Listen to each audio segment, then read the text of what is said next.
Sweeties and Jelly Beans, and welcome to another edition of the WrestleBox podcast. I am the Scouse One from RAD Live, Lewis Ogden.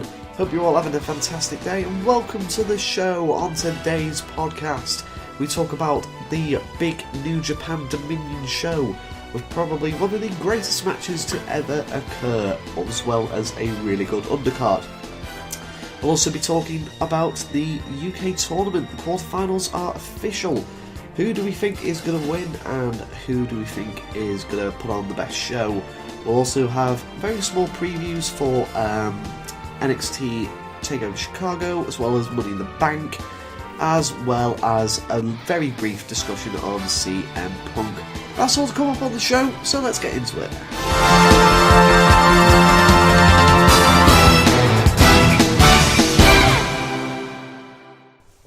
Okay guys, first thing we're going to kick off with today is obviously the big news, anything outside of WWE. New Japan Dominion happened this weekend, just gone, and goddamn, it was a hell of a show from what I saw. Now, it didn't have my full attention because I did have it on in the background whilst I was working, and I wasn't able to sort of start watching from the start of the show onwards. Like, I missed the first two matches, but from what I heard, they were fine. They were nothing special. So the two matches that I missed had El Desperado and Kanemaru retaining the IWGP Junior Heavyweight Tag Team Championships against Sho and Yo of Roppongi 3K.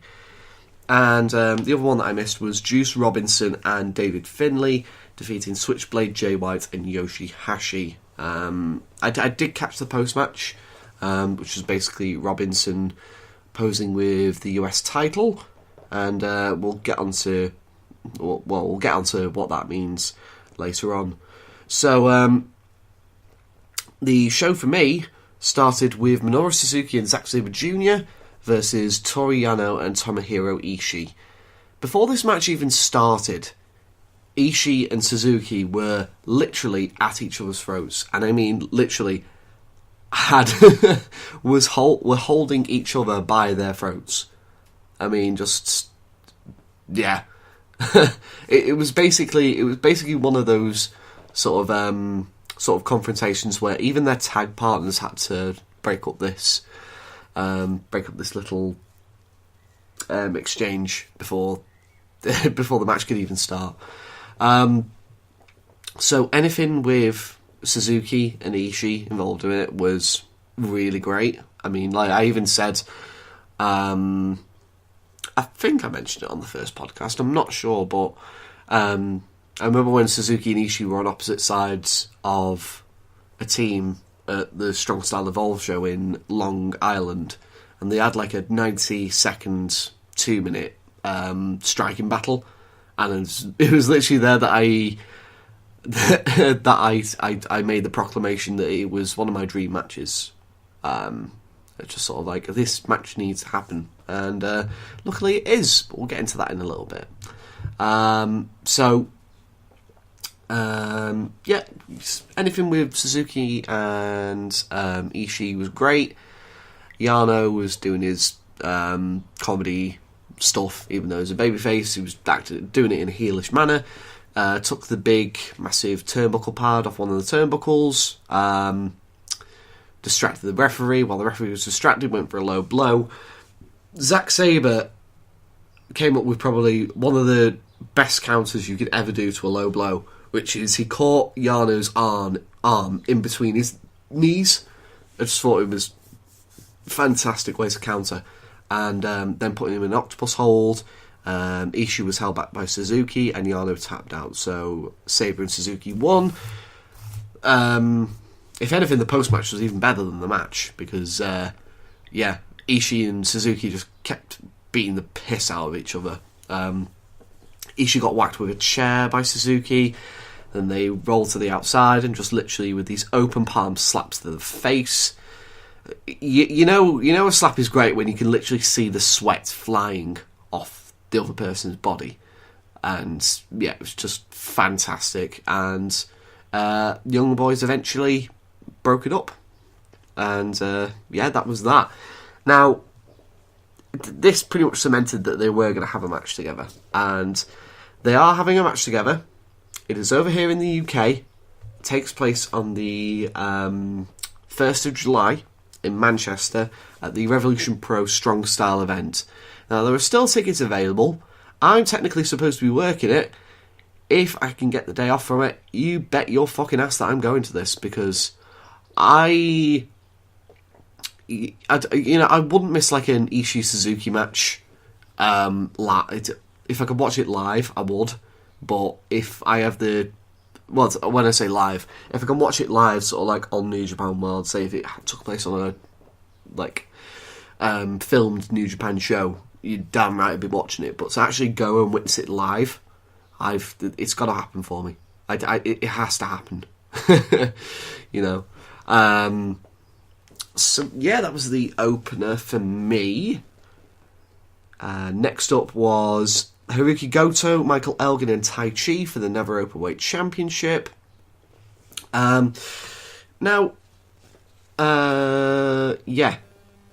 Sorry, I've completely had a bit of a brain fart there. Michael Elgin, whatever you might think about him personally, and there's stuff that's gone down outside of the ring that would give you a very negative opinion on, but he has dropped about 40 pounds in weight, and he looked absolutely fucking incredible. He looked in amazing shape. Like, his upper body was just sort of like jacked, but he didn't have like sort of like the remnants of... He didn't have a gut at all. It was all just sort of like...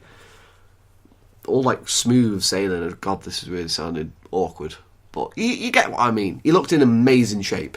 I've never seen anything from Tai Chi from in-ring.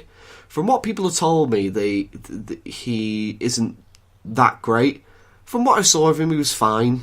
Nothing really blow away, to be honest. The main strength of this match was whenever Goto and Elgin were in there, because their exchanges were really good. Elgin hit a flipping tope over the top rope, which was incredible. He then hit a sunset flip powerbomb with Goto having Tai Chi in the superplex position, so it was a big tower spot. And finish came. Tai Chi had his very cute Japanese valet Miho distract the referee. He got his mic stand, cracked Goto and Elgin with it, hit a super kick on Goto for a near fall, then tried a jackknife. Tried a jackknife roll up with a bridge. Elgin powerbombed Tai Chi out of that pinning combination, hit a buckle bomb, then buckle bomb Tai Chi into Goto's laid out in the corner, and then hit a spinning Elgin bomb to win the match and the title. And then Elgin and Goto had a stare down afterwards. So they're having a rematch on one of the next New Japan shows. I'm all for it, because whenever the two were in there, it was really good. As I say, Tai Chi was fine, but yeah, it was a good story. It was a good match. Good match. I liked it. We then had Sanada and Evil versus the Young Bucks for the IWGP Tag Team titles. Story of this match, as always with New Japan, as always with Young Bucks matches in 2018 especially, was Evil and Sanada focusing on Matt Jackson's back. Nick got a hot tag, ran wild early. He's actually got a really good hot tag as Nick Jackson.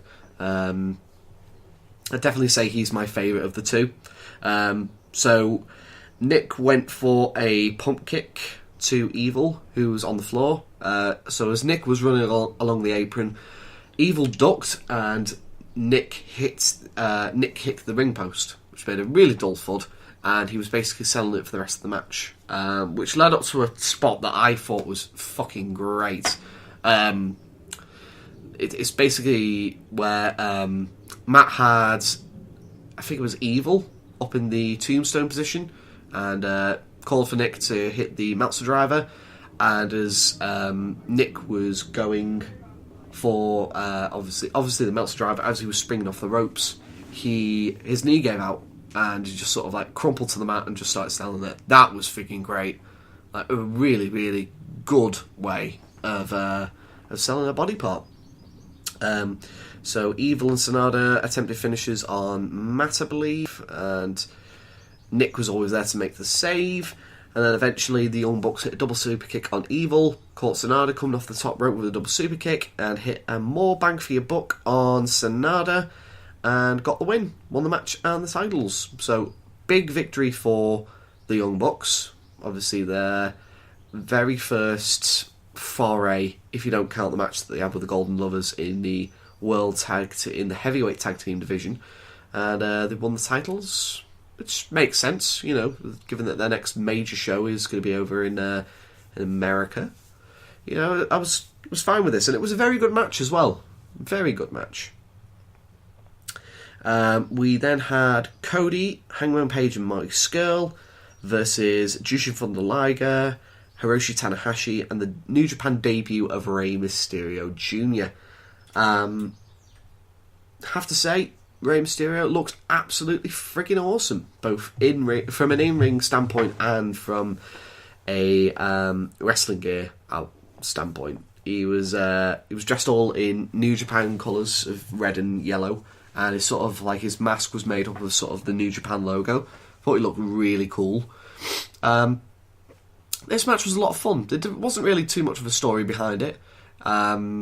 Basically, any time that Ray was in there with Marty Scurll, it was just absolute magic. Marty Scurll was absolutely bumping like a boss for Mysterio, and Mysterio looked good as well. You know, he pulled his weight as much. So the finish came when Ray hit 619 on Page and Scurll, which led to Tanahashi hitting the Sling Blade. And then Liger hit a Hurricane Rana off the top rope to Cody, but ended up eating a lariat and then a crossroads, and Cody got the pin on Liger. So another big win for Cody, following up from when he defeated Kota Ibushi at the first night of the Dontaku shows, I believe it was. So they're obviously setting up something really big for Cody, which was pretty much confirmed by the end of the night. As I say, this was fun. If I had to sum this match up, it was just a really big barrel of fun. Nothing really to take seriously, just spots galore, and a really big collection of talent in the six-man. It was really good. So we then had Will Ospreay versus Hiromu Takahashi for the IWGP Junior Heavyweight Championship. This match was good. Don't get me wrong, but I think I was spoiled a little bit because of the match that Takahashi had with Taiji Ishimori of the finals of the Best of Super Juniors. I just feel that match had a better story to it. It had more of a drama factor to it. Whereas this match they had with Ospreay was basically like a big high-flying showcase for both men. Ospreay controlled most of the match, probably about a good 80% of it.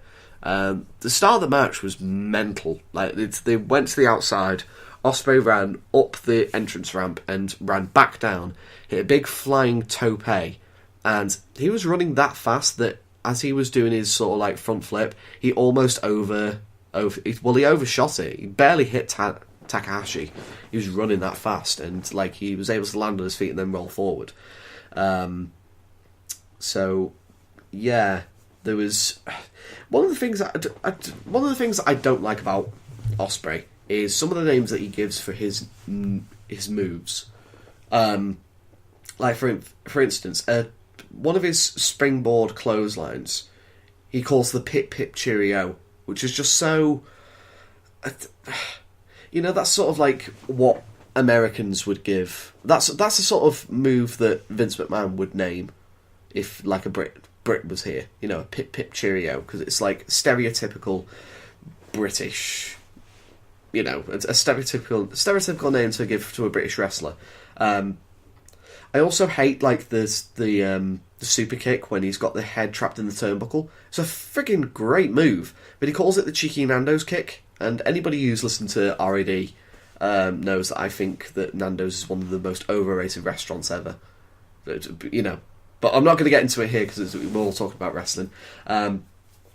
There was some fantastic counters in this, like really freaking good. Ospreay went for the Stormbreaker, but Takahashi reversed that into a Code Red. Thought that was freaking sick. There was a point as well where Takahashi had Ospreay locked in his triangle choke, and Ospreay countered that into just sort of like it was hard to describe it really. It was if you've seen Seth Rollins' small package pile driver or small package brainbuster, I can't remember what it's called, but it was kind of like that but from a powerbomb position. That was sick. There was also a spot where Takahashi leaped from the second turnbuckle backwards and hit a Canadian Destroyer. That was sick as well. So the finish came. Ospreay went for the Stormbreaker, but Hiromu just sort of like went from an arm drag back into his triangle choke, which was awesome again. So when Ospreay tried to break the hold, Hiromu just spiked him on the top of his head with this pile driver that he's been doing for the past couple of matches, which instead of doing sort of like a double underhook, he sort of underhooks it the other way. So they call it the butterfly pile driver, and it's sick. It's absolutely sick. And, you know, as I say, Ospreay, the only time he landed on the top of his head, so it's a bit of an improvement than doing it multiple times in one match. Then Hiromu hit the Death Valley driver into the corner and then hit the time bomb to get the win. As I say, really good match. I just preferred the match he had with Ishimori 5 days previously to this event. But, you know, I still really enjoyed it. And, you know, Takahashi's awesome. Love Takahashi. Probably my favourite junior heavyweight. Can't really think of anybody else. Like, Ishimori's made a really good impression of me from the Best of Super Juniors, but I think, you know, it's Takahashi. It's between Takahashi and Kushida. I really like Kushida as well. But yeah, it's, long may the reign of Takahashi continue. I would normally say that if he did retain the belt, but he literally just won the belt, so forget what I've said. Anyway, Chris Jericho versus Tatsuya Naito for the IWGP Intercontinental Championship. Jericho... Now, you see, a lot of people were ragging on about like Chris Jericho's entrance gear. I thought it was fucking awesome. You know, and it really helped with Kevin Kelly saying, "Ooh, the Malcolm McDonald from A Clockwork Orange gets up here," and I was like, yes, and that's why it was so great, because it really emphasises the current Chris Jericho character in New Japan, because, you know, it's as he said in the first promo he cut on Naito. No, Naito, you're Tranquilo. I don't give a fuck about Tranquilo because I'm fucking crazy. And yeah, Jericho's done a fantastic job of getting over the fact that his character in New Japan is fucking mental. So Jericho jumped Naito while he was still making his entrance. Just destroyed him. Absolutely destroyed him. Leant the table up against the guardrail, powerbomb Naito through it. The table crumpled brilliantly. Looked awesome. Then he hit a DDT on one of the many announced tables that New Japan have. Naito landed on the top of his head there. Looked brutal. Jericho got him back in the ring.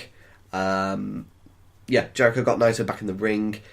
Ordered the referee to ring the bell. And one of the things that sort of you get used to in New Japan is that the referees do have incredible leniency.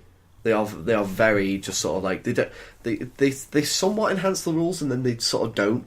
There isn't many times that you'll see DQs in New Japan because, you know, the referees pretty much let them get away with murder. So it was as soon as the bell rang, Jericho got close to. So he hit a double underhook into a backbreaker and then a lion salt. And then bar sort of like maybe a couple of lion salt attempts later on, and then like the Walls of Jericho. You didn't really see that much in terms of Jericho wrestling. it was mainly just sort of like a brawl. A brawl so much that like Naito got busted. It was either above the eye or on the eyelid, because there was times where the camera would cut to him and his actual eyeball would be bleeding. So I'm not really sure. After this like little brief spell, Naito started coming back, and he started doing like choking Jericho with his t-shirt and sort of like doing sort of like similar stuff that Jericho did. But the difference was the crowd started booing Naito, which I thought was really interesting. Like really interesting. I mean, yeah, despite the fact that Jericho's like this big massive heel, he wasn't really getting admonished for it, whereas Naito was, which I thought was, it was quite interesting to see, really. So Naito hit a very safe-looking pile driver onto, I think it was the same announce table, actually, because that Jericho had nailed the DDT on Naito earlier, because I remember the table not breaking then, so I think it might have been the same pile driver. Incidentally, it was the same pile driver that Naito hit on Omega during their match in the G1 final, except Jericho actually landed on the table, whereas in the Omega sense, they didn't connect with the table, they just went straight to the floor. I've only seen it in like a GIF form. I've not seen the actual match. I heard it's fucking amazing. But that was there's so much of a back catalogue from last year that I just haven't been able to get around to seeing that I need to. So then finish. The only blemish of this match is Naito went for a Destino, and I don't know whether the timing was off or on both of them, or whether Jericho was out of position, but they really stumbled through it, and Jericho had to sort of like save it by hitting a backbreaker, and then they just had like a sort of a bit of an awkward sort of like exchange in the middle, sort of like a forearm exchange in the middle, and then eventually Naito hit an Enziguri, and then Jericho was somewhat standing there and just waiting for Naito to come in and hit the Destino, which he eventually did, but timing was a little bit off. But as I say, that was the only blemish on the match. So Naito got a 2 count from the subsequent Destino. Naito went for a flying crossbody off the ropes. Jericho caught Naito in midair with a code breaker. He got a 2 count off that. And then the finish came. Naito went for the Destino, and Jericho blocked it, shoved the referee, while the referee was sort of, well, not really taken out, because it was reacting to being pushed over. Jericho hit sort of like a Ric Flair back heel low blow, and then hit the code breaker, won the match and the title. I was very surprised, really. I just thought this would be another case of, like with the Omega match, he would give a good showing of himself, really put on like a good match, but then eventually lose in the end. So yeah, Jericho's the 10-time Intercontinental Champion. He's finally a champion in New Japan. I'd love to know what the reaction is with Vince McMahon in WWE, because Vince McMahon being Vince McMahon, he's sort of like he initially didn't have any issues with Jericho wrestling the one time for New Japan, but now that he's an actual champion there, I'd love to know what his thoughts are. In terms of the match, just before I get onto what I think for the match. So after the match, Jericho nailed Naito with the Intercontinental title, then started whipping him with his own belt, not the title belt, his actual own belt. And then Evil came out to make the save and ran off Jericho, so potential Jericho-Evil match. Who knows? Yeah, I enjoyed this match. I can't really remember if this was better than the Omega match. I seem to remember liking the Omega match better, but as I said, I've only seen the Omega match the one time where I watched the Wrestle Kingdom show live. So I think it's one of them that I'll have to watch the Omega match and then this Naito match back to back and see which one I like more. But yeah, I really enjoyed this match, and you look at sort of someone who reinvents himself. You just have to look at Chris Jericho. I mean, I compare what Jericho's done this year in New Japan to when he appeared at the Greatest Royal Rumble ever and was just there, just an afterthought, really. It's leaps and bounds. It's it's water and wine, really. It's just like, there's such a difference, and I'm loving Jericho in New Japan, really. I'm really loving Jericho in New Japan. And then we had the main event, Kazuchika Okada versus Kenny Omega, 2 out of 3 falls, no time limit for the IWGP World Heavyweight Championship. Before I started watching this show, a couple of days prior, I watched their 60-minute time limit draw from last year's Dominion, and then their match at the G1. Before I saw this match, I would say that their Dominion show was probably the best one, or the 60-minute draw was the best one, followed by the Wrestle Kingdom match, and then followed by the G1. That's how I'd rank it, because I remember I seem to remember like everybody going absolutely crazy about the one that they had at Wrestle Kingdom, and then me watching it just going, oh, it was good, but 6 stars, really? I mean, I've seen better, honest. And as I say, the subsequent couple of days before the Dominion show, I watched the other 2 matches, and I remember really liking the Dominion one, and just thinking that the G1 match was kind of a little bit like the Wrestle Kingdom one. It was good, but didn't have a patch on the match from last year. Well, I can tell you guys that they have absolutely broken it. This match was fucking incredible, and there's so much to talk about with this one, because it went near enough 70 minutes, so like an hour and 10. So there's so much to sort of to talk about. Things I noted from the first fall, there was 2. If there was one great thing about this match, it was the story that it told, because there was a couple of spots that were sort of like a throwback to previous matches that they've had. So, for example, Okada has this move where he throws his opponent over the barricade, and then he goes to pretty much the other side of the ring, and he runs from one side of the ring to the other side of the ring, jumps over the barricade with a crossbody, just wipes the other person out. He's done this to Omega before, and as Okada was doing this move, Omega caught Okada out of the crossbody with this massive V-trigger knee. It's fucking sick. Looked amazing. And then the other spot I have a note is Omega was doing the snapmare and then kicking the opponent in the back, and Okada was just sort of like trying to absorb the shots, and rather than just sort of like carrying on, Omega came off the ropes and just hit like a running drive-by kick.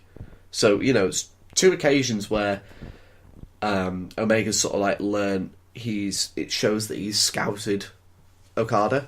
It's just like really, really great storytelling.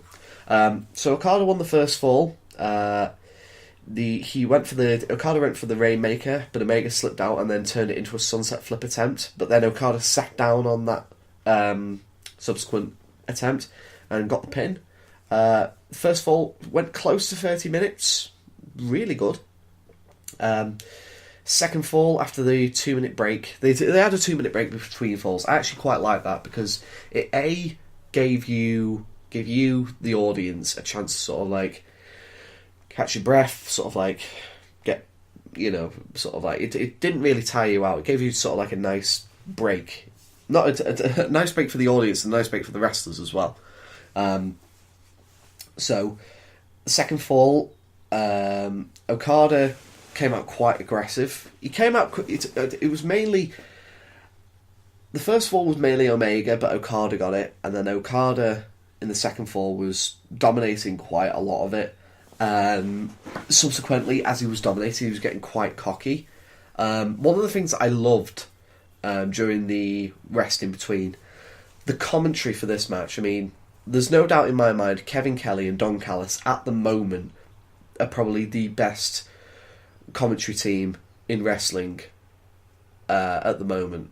I truly do believe that, because I realise that might not be saying much, given that the main roster commentary is just awful. But the NXT commentary is really good.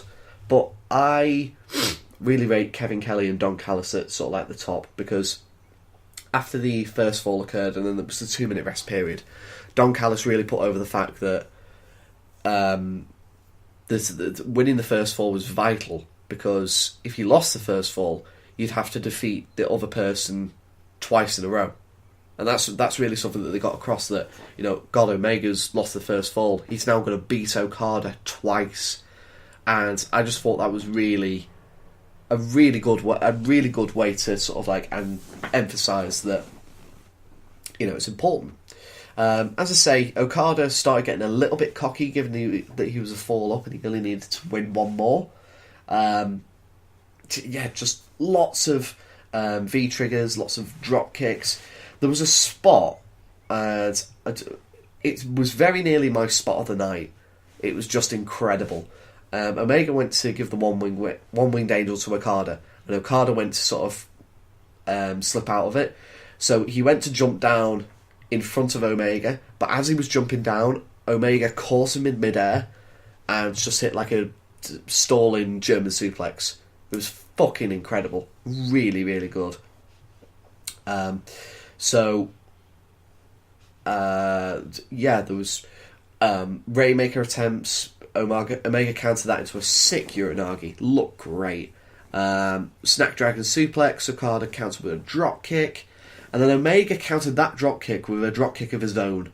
And Omega's known as sort of like the master of the drop kick. Like, his drop kick's absolutely amazing. Well, this one was just...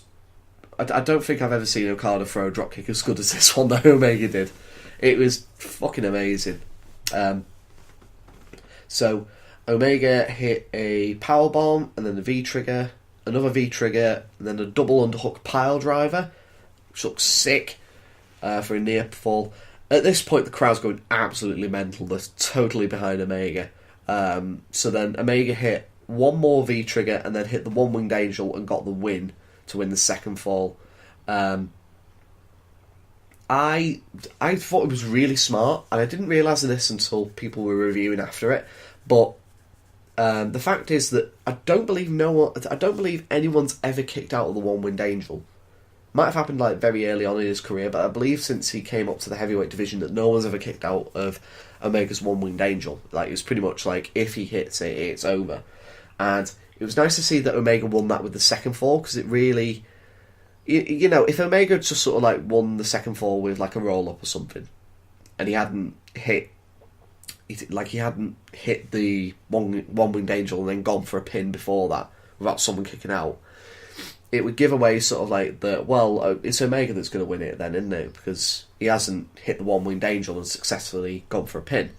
That's the only time like this, the one-winged angel's been not even kicked out of, but it's like literally been via rope break. That's the only thing that saves you from a one-winged angel. Like, no one's ever kicked out of it. So I think it was really smart that Omega won the second fall with the one-winged angel, because it really put sort of like in doubt of, oh god, well, Omega might not be winning it. It might be Okada that wins it with the Rainmaker. I thought it was the third fall. They really started to get into the exhaustion period, and I really liked that there was a couple of throwbacks that Omega did. Like, Kota Ibushi was at ringside with Omega. Obviously, Gedo had Okada in his corner, as he always does. Ibushi tried to have Omega go for the Phoenix Splash, which is, Ibushi's move. And Okada moved out of the way. And another one, just another fantastic thing that I didn't see coming. Omega hit a Styles Clash in Okada. And just fantastic. But, Okada managed to reach the ropes, so that's the subsequent pin didn't do anything. I love that the crowd in Osaka started chanting for AJ Styles. Then Omega, there was a spike package power driver. I believe it's a Trent Beretta move, or Beretta move. But yeah, that looks sick. They did like a double down, teased a big stoppage. Crowd reacted in a big way. Okada hit a Rainmaker, maintained wrist control, hit another Rainmaker, and I believe no, yeah, I believe this second Rainmaker, like Okada hit it, but sort of like Omega just sort of like tensed up, so it was almost as if he absorbed all of the Rainmaker's sort of like force, and then Okada went down. That was sick. Then the finish. Oh, the finish was just great. Okada went for the Rainmaker again. Omega turned that into like the quickest one-winged angel that you've ever seen. He did that right near the ropes. So both men are absolutely exhausted. They're slumped up against the ropes. They're slumped up against the bottom rope.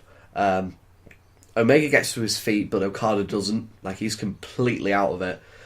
And Omega runs off the ropes and hits maybe the greatest V-trigger knee I think I've ever seen. Like, he damn near took Okada's head off with this V-trigger.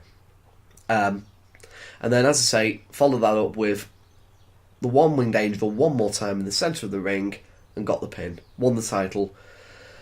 If you're going to win your very first World Championship in New Japan, this is how you do it. This match was fucking incredible. Incredible. Definitely the best match that they've had together. You know, some people might say that it's not the best match ever, but I think that's subsequently people who have heard it's the best match ever and then gone back and watched it, because you have the problem that I had with watching the match that they had from Wrestle Kingdom, is that it was built up so much that, you know, you have greater expectations and they may not live out to your expectations. But all I'm going to say is go and watch this match. I personally thought it was fantastic. Absolutely fantastic. And not only in terms of the moves that were hit, the way the match was placed out, but also the story of the match as well was just really incredible. And then I almost love the post-match almost as much. So straight after Omega won, the Young Bucks came out. And you know, they're obviously there. So with Being the Elite, a little bit of an update. Omega finally opened up the package, but you didn't get to see what was inside the package. That happened on the Being the Elite that they released just after Dominion. So it was basically the package had 4 shirts of the Golden Elite. So they've taken the Golden Lovers and the Elite, which was Omega and the Young Bucks, and they've combined the two together. So what happened with this post-match was Omega sees the Young Bucks, and the referee goes to give him the title belt, but he holds off on getting the title, and he goes over and hugs Matt Jackson, and it's just like, oh, that's just right in the feels. And it's just so fantastic storytelling that his friendship with the Bucks means more than the title. I mean, you know, don't get me wrong. I mean, sort of like, people might see this as see that as sort of like, well, he's he's not putting over the title enough. Look, the title was made with this incredible, like, 700+ day reign from Okada. I mean, just sort of, you know, the title is made. The main story was with Omega and the Young Bucks, and just to see the fact that he wants to hold off on holding the title that he's been working the past 18 months for to try and get, just so he can reconcile with his best mates. It's just like, it's incredible. So then Nick joins in on the huddle, and then Ibushi joins in on the huddle, and it's just sort of like, oh, that's fantastic, absolutely fantastic. So as Omega's getting the belt put around him, Cody starts coming out, and he gets about halfway down the ramp, and then he's just sort of like looking in the ring, and then he subsequently just turns and leaves, just sort of like a big showcase of where they're going next. So yeah, just fantastic, absolutely fantastic. I mean, I realise that I'm having all this praise for Omega, but Okada did his work as well. I mean, this was, in terms of excuse me, in terms of sort of like in ring, I don't think I've seen any better. I honestly don't think I've seen any better. Like, I've set the bar so many times, and they've constantly broken through this bar that you're sort of worried that it can't be topped. I sort of look back on this reign that Okada's had. I mean, you've had the likes of his Wrestle Kingdom matches against both Omega and Naito. His match that he had with Tanahashi to break the multiple defences streak. The match that will always stick in my mind is the match he had with Shibata, which was Shibata's very final match, because he damn near almost killed himself when he did a headbutt. I mean, that match will be synonymous. That headbutt will always be synonymous. It will always remain in my mind. But I always remember that match being fucking incredible. Okada's the best wrestler in the world. You could probably say that Omega's maybe the best wrestler in the world. I'd probably classify him as maybe a close two. But yeah, it really does. It brought to end a really fantastic show. Especially go and watch it. It's available on New Japan Worldwide, or New Japan World. It literally costs you less than £7 to subscribe to. Go and watch this show. That's literally my roundup of it. Just go and watch this show, because it's fucking amazing. So the next big things for New Japan, they've got the Kizuna Road shows. So the only things that I could find really were of any significance are the June 17th and June 18th shows in Korakuen Hall. So on the 17th, Michael Elgin is defending against Haruki Goto. And so that's the main event of that show. And then the main event of the June 18th show on the Monday is Hiromu Takahashi defending his title for the first time against El Desperado. So, two potentially really good matches. They've got a couple of other Kizuna shows ranging from... Because they've got a special retirement show on the 23rd, I believe. Oh no, that's the 19th. So these Kizuna shows, there's three separate ones. So there's shows on the 15th, 17th and 18th. There's a big Super Strong Machine retirement ceremony. It's a legendary wrestler. I've never really heard of him, unfortunately.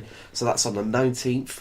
And then the rest of the Kizuna Road shows are the 20th, 22nd, 23rd and 24th of June. And then obviously the next main one after that is the G1 special in San Francisco. And we've actually got matches for it now. Hooray. It's going to be headlined by Kenny Omega versus Cody for the IWGP World Championship. We've also got Evil and Sonata getting their rematch for the IWGP Tag Team titles against the Young Bucks. Jay White versus Juice Robinson for the IWGP US Heavyweight Championship. And then a very special tag team match of Kazuchika Okada and Will Ospreay versus Tatsu Naito and Bushi. So those are the four that have been revealed so far. I wouldn't be surprised if we were to see a Rey Mysterio Marty Scurll match. I suspect it'll happen, because last I've heard, Rey Mysterio is still in talks with New Japan, but I would be surprised if he doesn't feature on the San Francisco show. I'd certainly like to see him in a match with Marty Scurll, because those two were just friggin' incredible together. And as I say, the Strong Style Evolved event in Manchester on July the 1st, headlined by Ishii and Suzuki for the basically the Rev Pro heavyweight title. There's other great stuff as well, like Walter and Yujiro Takahashi. What else as well? Oh, Okada and Zack Sabre Jr. It's just, if Ishii and Suzuki doesn't get you, then Okada and Zack Sabre does. As I say, I'm going to try and get tickets for it if I can get it off. I have to get it off first, and if I get it off, I'm damn sure going to go for it. Going to go to it. because I need to see Ishii and Suzuki live. I really do. So I'm going to take a little bit of a break, get a drink in me. When we come back, we're going to be talking about WWE, the WWE UK tournament. The brackets have finally been announced, and we'll talk to it after these messages.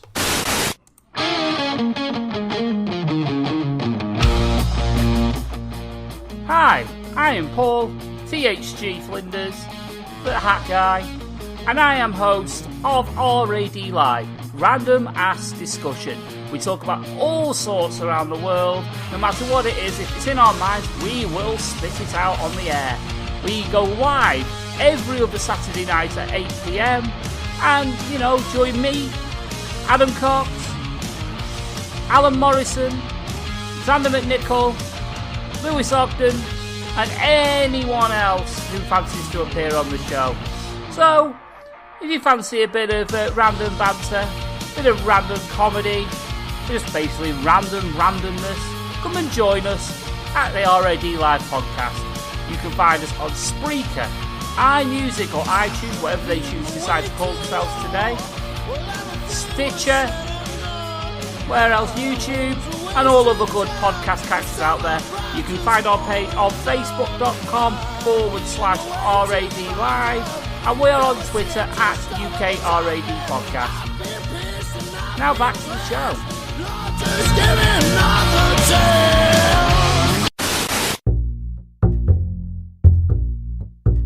It's a mum. Hello, Mum. And a daughter. Hello, Stacey. Just telling it like they think they oughta. I'd love to meet a pirate. Rough giraffe. Rough giraffe. Melodic sound of the flute. They'll make you pee your pants when you laugh. Wet and maggoty. Funny chat. Comedy bronze. Sketchy facts. Dog monk. And advice from a very wonky cat. Kipper. Rough giraffe. Sometimes sober. Rough giraffe. Cheese maggot. On Podbean and Apple Podcasts. It's not like they don't know what they're getting. If you like hilarious chat and poorly researched facts, then Rough Giraffe is for you. You can follow us on Twitter at Rough Giraffe Pod or find us on Facebook. You can download and subscribe to the show on your favourite podcatcher. Hello, this is for... Can't we say hello at the same time? Fuck's sake. Hello! This is an advertisement for Master Debaters. Oh, can we say Master Debaters together as well? Yeah? Hello! I am Michael. I'm Sean. I'm Toffer. And we are the Master Debaters. We are the Master Debaters. That's what we want to do. We're all saying it. Yeah. Hello! I'm Michael. I'm Sean. I'm Toffer. And we are the Damn it, Sean! Debaters. I thought we were just doing... Hello! I'm Michael. I'm Sean. I'm Toffer. We are... The Master Debaters. You can find us on Twitter at _Master Debaters, SoundCloud, Podbean, and iTunes. Just do yourself a favour and jump aboard this podcast train. Choo choo, motherfucker! Hey, this is Cox here, reminding you to check out the Lost Art of Podcasting. We cover reviews, interviews, listener topics, our own topics. We even take a general look at life and the world around us. So I'll find the Lost Art Podcasting on Spreaker, Stitcher, iTunes, even YouTube, and all of the good podcast places. Welcome back to the second half of the show, and we're going to kick off the second half with the WWE UK Championship Tournament. The quarterfinals are pretty much all set in stone. There's only one match that has to be decided, and I imagine that'll probably happen on 205 Live. Maybe, not sure. Might do. So I've got the brackets in front of me, so I'm just going to go from the left side and then down the right. So Liverpool's number one, Zach Gibson, is in the quarterfinals. My pick to win the tournament. Biased and all that. He'll be taking on the winner of the Drew Gulak-Jack Gallagher match. I think it might be Jack Gallagher. Just because I think Zach Gibson's going to be the best heel in the tournament, so it's better to have sort of a UK guy rather than just sort of like an American, because I don't know. I think it would flow a little bit better. The second quarterfinal is Flash Morgan Webster versus Jordan Devlin. So Webster got through by defeating James Drake. Jordan Devlin got there by defeating Tyson T-Bone. I would think probably Webster will probably win that one. Maybe set up a semi-final between Gibson and Flash Morgan. I reckon that'll probably be fairly decent. The right-sided match, the right side of the bracket. I'll get my words out in a second. It's probably the most tasty because it features a big hoss battle and possibly the best match of the quarterfinals. So the hoss battle features Joe Coffey versus Dave Mastiff. As I say, big fan of Dave Mastiff. I think he's fucking great. Joe Coffey is very good. Former 2-time ICW World Heavyweight Champion. So I expect this to be a big hoss match. I expect these two to just beat the piss out of each other. And I expect it'll be great. And then the final quarterfinal is a very tasty match. I reckon this will probably be the best wrestled match of the quarterfinals. It's Travis Banks versus Ashton Smith. Big fan of Ashton. Of all my days of going to PCW, he's a very good fiery babyface. Obviously, Travis Banks, the Progress World Champion, speaks for himself. He's really done. He's done the best job of an outside guy from New Zealand. Coming over and just becoming a household name on the UK circuit. So, what I think, I was just looking at the brackets trying to determine who is going to feature in the final. Like, I think on the left side of the bracket, I would probably say Zach Gibson, because as I say, he's probably going to be the best heel in the tournament. And of those four, who do I think will go the furthest? Maybe Dave Mastiff. It'd be cool to see Zach Gibson and Dave Mastiff in the final, but I reckon it might be Gibson and Travis Banks, just because of the relationship that Progress have with WWE. Which, as I say, be very good. But I reckon we'll see Zach Gibson and Pete Dunne for the UK title in that in the second night. I really do. Yeah, I think that's everything to do with UK. Just trying to think of other things that I can think of, really. Money in the Bank is this Sunday. 4-hour show it's going to be. So glad I don't have the network. I'm really so glad I don't pay money for the network. I'm probably going to get a probably just going to sort of get the free month subscription thing. Set up another email account. Let's see. I'll do that. I'll just do NXT in a second. So at the moment, we have Daniel Bryan and Big Cass, which I'm not really looking forward to because I remember their last match being shit. I didn't really watch it. I don't care for Big Cass. Who cares about Big Cass, really? Seth Rollins versus Elias for the Intercontinental title. Bobby Lashley versus Sami Zayn. The Bludgeon Brothers versus Gallows and Anderson. The Big Dog, Roman Reigns versus Unhindered Jinder Mahal. Carmella versus Asuka for the SmackDown Women's title. I hear that WWE are talking with James Ellsworth about potentially coming back, which could see a screw finish, but I want Asuka to take the title off Carmella because I don't care for Carmella. I realise your gimmick is just sort of where are all the haters? I don't care about the haters. Truth is, love, you can't fucking wrestle. You really can't. Nia Jax, Ronda Rousey for the Raw Women's title. This will be shit if it goes over 2 minutes. Literally, it needs to be a quick match. It does. If they go 8 to 10 minutes, it's just going to be awful. It really is going to be awful. I even said of me. I the match from the match that Nia had with Alexa at WrestleMania.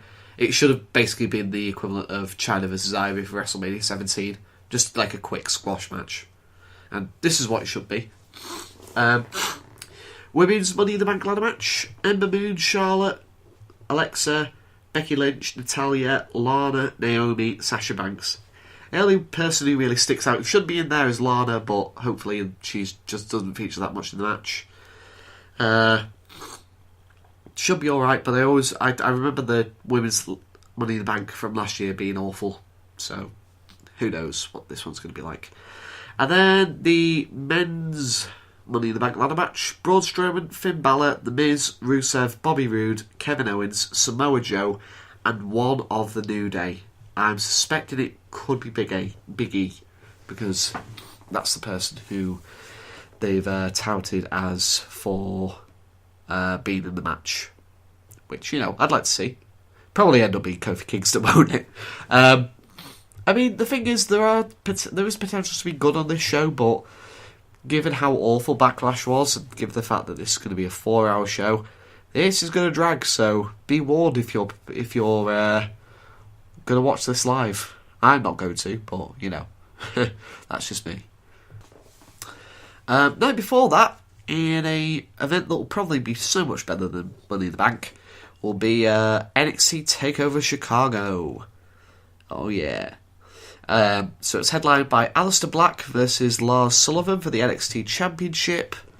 I mean, could be good. They've certainly built it up well on NXT TV. Kyle O'Reilly and Roderick Strong versus Oney Lorcan and Danny Burch for the NXT Tag Team titles. You know, there's four really good wrestlers in there. Should be a very good match. Ricochet versus Velveteen Dream. Again, should be really good. You know, their rivalry has been pretty good on NXT. There's not been a lot that's been bad on NXT recently. Shayna Baszler versus Nikki Cross for the NXT Women's Championship. They've done a really good job of booking Nikki Cross to be like absolutely psychotic and just not reacting too much to Baszler. So that's all good. And a match that will probably be the match of the weekend: Tommaso Ciampa versus Johnny Gargano in a Chicago street fight. Yes. I mean, after Gargano got his win over Ciampa at NXT New Orleans, I was just sort of like, when I heard that they were going to do it again, I was just sort of like, is that a bit overkill? But given the way that it's been built up on the NXT TV, I'm fine with it. Absolutely fine with it. Quick note on CM Punk. This is being recorded the weekend after he lost his second UFC fight. He needs to pack it in. He really does need to pack it in. And I'm not saying that he needs to return to wrestling. Just go out there and do something that you love and that you're actually good at. Because I realise this thing of, you know, wanting to do it, but it needs to be the case of, you know, okay, I've done it. I wasn't very good at it, but at least I can say that I've done it. And yeah, just please, Phil Brooks, go out there and do something that you have a real big passion for. I mean, if it's wrestling, fine. In fact, to be honest with you, I don't really know if I want to see Punk come back to wrestling, even if he wanted to, which I'm pretty sure he doesn't want to. Because I think the standards since he's gotten out of wrestling have just risen so much that, you know, if he were to come back, it probably wouldn't be that great. You know, I look at CM Punk and I don't really see sort of like a great athlete. I see like a wrestler who's had like really good matches in the past, but you know, I'm not sure. Just as long as he's happy. That's all I'm bothered about, really. And yeah, I think that's probably it. Like, kind of a short one today, but, you know, all the steam was took out from me from talking about Dominion. So next week we'll probably be talking about the NXT show, any other developments that come up from there, maybe brief thoughts on Money in the Bank, but we'll probably cover that on RAD. And what I might do as well is the second to last day of the Best of Super Juniors. There's 6 tournament matches that had, at the very least, 4 stars. Like 6 consecutive 4-star matches to it. So I might go back and review them and give you a report on that on next week's show. But that is going to do us for this week. As I say, you can find WrestleBox on the RAD speaker page, which is probably what you're listening from. You can find us on Facebook. You can find us on Twitter. Just to keep updated with when the shows are published and uploaded or whatever. Our fellow bras over at the RAD Live podcast, find them on Facebook, Twitter. Obviously, you're already on the Spreaker page, so you can go back and watch all the episodes that we've done. I appear on some of them, not all of them. Our other bras over at the Lost Art of Podcasting and Lost Art of Wrestling, again, Facebook, Twitter. You can find them on Spreaker. They're on iTunes as well. All other relevant listening sites. Studio headphones, which I'm currently using at the moment. If you go to studio.com, have a look at the wide range of headphones, earphones that are available. And if you decide to buy any of them, if you use the promo code RAD in the checkout, you'll get a nice 15% off your order. I've got the Regent Black, or the Studio Regent Black ones, and they are very good. Take a little bit of getting used to. Obviously, sort of like when you initially use them, these are ones that just sort of like hook sort of like on your ears, not sort of over. They take a couple of weeks of getting used to, but eventually they just sort of like, they'll come absolutely naturally to you, and the quality of them is really, really good. And the only other thing that I can think of is go subscribe to New Japan World. Costs less than £7. It's £3. £3 less than the WWE Network, and the quality of wrestling on there is just better, in my opinion. Anyway, but until next week, I have been your host, Lewis Ogden, and I'll catch you on the flip side.